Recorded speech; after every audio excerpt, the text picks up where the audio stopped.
Alright, let me tell you a story about Tom Brown. Now, Tom wasn't your typical hero.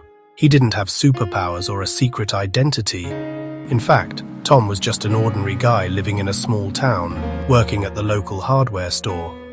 But what made Tom special was his curiosity. Ever since he was a kid, Tom wanted to know how things worked. He'd take apart radios, fix his neighbors' bikes, and even built a go-kart out of lawnmower parts. His friends called him Tom the Tinkerer.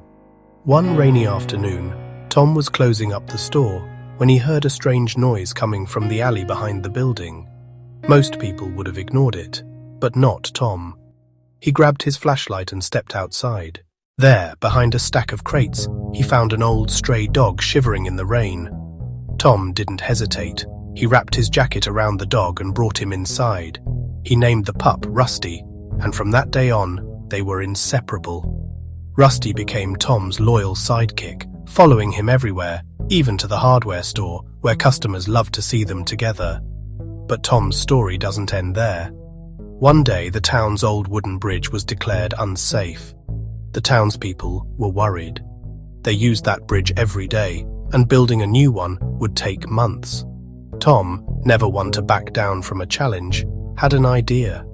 He gathered his friends, grabbed his toolbox and got to work. For days, Tom and his crew worked from sunrise to sunset, repairing the bridge plank by plank. Rusty was always there, wagging his tail and keeping spirits high. When the bridge finally reopened, the whole town came out to celebrate. People cheered, kids ran across the new planks, and Tom just smiled, happy to have helped. What I love about Tom's story is that it shows you don't need to be famous or have a fancy title to make a difference. Sometimes, all it takes is a bit of curiosity, a helping hand, and a loyal friend by your side. So next time you see something that needs fixing, or someone who needs a hand, remember Tom Brown, the ordinary guy with an extraordinary heart. Who knows? Maybe your story is just beginning too.